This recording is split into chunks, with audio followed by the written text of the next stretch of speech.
my name is Allison and today we're talking about my absolute favorite topic, Texas signs and symbols. So let's get cracking.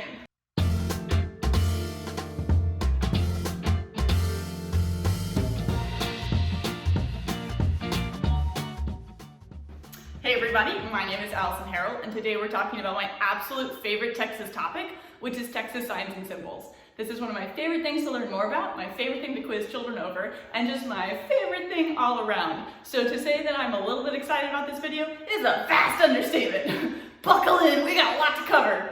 So our first symbol is a really standard and easy one. It's our flag. This is our state flag. It has white on top, red on bottom, blue off to one side with one single star. So the Texas Constitutional Convention delegate, Dr. Charles Bellinger Stewart, designed this flag, and it was adopted in 1839. So it's been our flag for a very long time. Now, looking at this flag, you can kind of guess our state nickname, the Lone Star State. We have one single lonely star. In case you're wondering, the colors in the flag stand for courage, which is the red, purity and liberty, which is the white, and loyalty, which is the blue. Those are really standard flag colors, and you can learn all about flags in our Flags Over Texas video. Our next symbol is a little bit different. It's our state sport. Did you know we had a state sport? Did you know it was rodeo? Rodeos have been happening in Texas since the 1800s. It started with the Mexican vaquero tradition and carried on with the black cowboys. And we've just always had cows. We've always had cow sports, and so rodeo makes perfect sense. It formally became a sport in 1939, and it's been our sport ever since. Okay, our next category are plants. And our first plant to talk about is our state tree. Do you know what it is? It's the pecan tree. So the pecan tree was made our official state tree in 1919 by William Hobby. He is also the governor who is responsible for getting women the right to vote within the state of Texas. So he's pretty cool. Now, they think that this tree might have been picked because it was a favorite of another governor, James Hogg, who was very instrumental in getting railroads all across Texas. And it said that he wanted a pecan tree planted next to his grave. It is one of the most widely distributed trees in this state, and so it makes perfect sense. It's all over, it's our favorite. Go pecan! Now you might be wondering, well, if that's our state tree, what's our state health nut? It's the pecan. Along that same vein, what's our state pie? Pecan pie. The prickly pear cactus is our state plant. It was adopted in 1995, and it's pretty widespread too. The next one's a really easy one. What's our state flower? It's the bluebonnet. Now, bluebonnets are found all over Texas. They've been our state flower since 1901, but you might ask, what scientific named species is actually our state flower? And the answer might surprise you. So in the late 60s, early 70s, there was some debate. Which one was our state flower? Which one is better than all the other ones? And lawmakers couldn't come to an agreement. So in 1971, they actually passed a law that makes it one specific scientific name and all others. So technically, it's all of them. So the next plant category I need to talk about is our shrub. Did you know that we have a state shrub? Did you know that we have two? This story makes me so happy. So in 1997, the crepe myrtle was passed as our official state shrub. Yay! There's only one problem. It's not from Texas. The crepe myrtle was brought to Texas in 1857 by the wife of General Sam Bell Maxey, and it quickly became a favorite. It's a Chinese shrub, and it's planted all over Texas today, but it only arrived in 1857. So it was made the official shrub in 1997. There are a number of places that have designations based on the crepe myrtle. So the crepe myrtle county capital is Lamar County, and the county seat of Lamar is Paris, Texas, which is the official crepe myrtle city. Now, Waxahachie is also the crepe myrtle capital of Texas, and Brazos County is the official crepe myrtle county. So there's a lot happening. But there's one very big problem you might have noticed. The crepe myrtle isn't from Texas. It didn't come here until 1857. Why is it our state shrub? It's because we like them.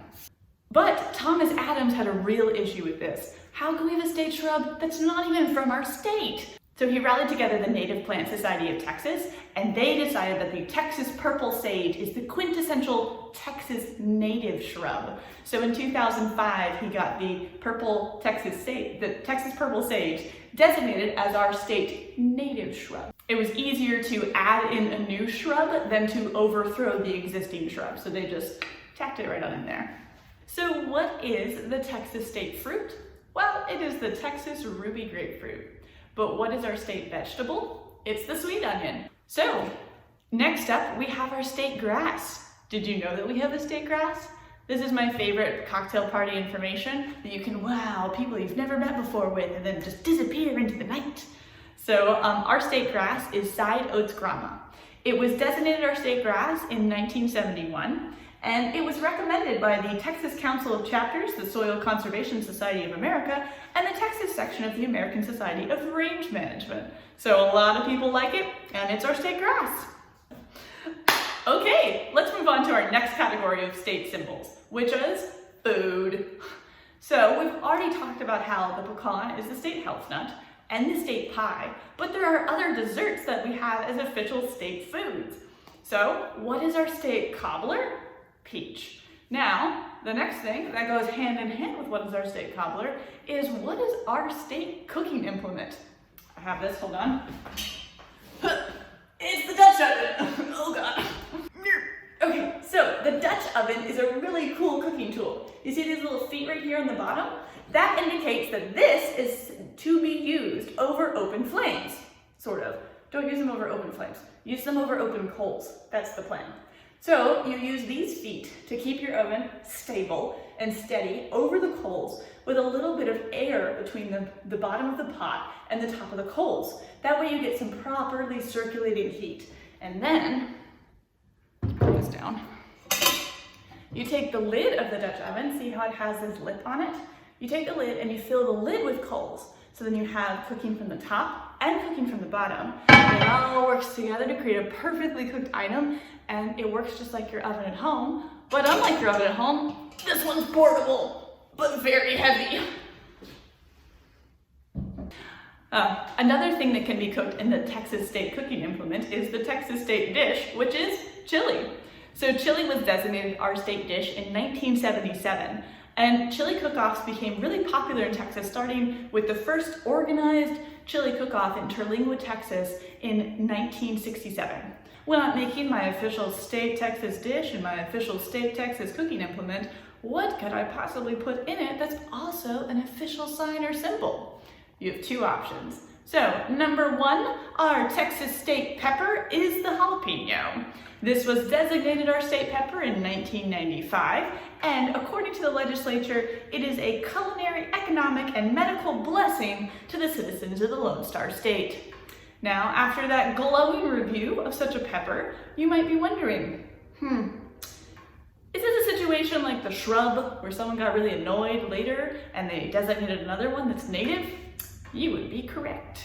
So the Texas state native pepper is the Chiltepin. Now, this pepper was designated as the official state native pepper in 1997, so a scant 2 years after the jalapeno became our official pepper. And there is another great quote about it from the legislature.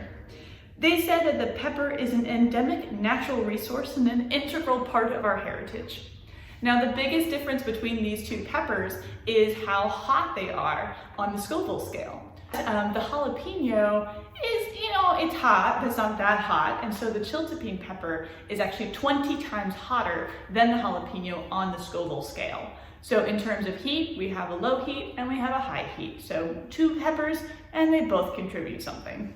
So in 2003, two pastries were designated as our state pastry. They were the sopapilla and the strudel. So these are both two very good, very distinct pastries that are excellent to eat. If you haven't tried one, you should, but they've expired. So the way that the proclamation was written, it actually set itself to expire in 2005. For a brief 2 years, we actually had two state pastries, but now we have none.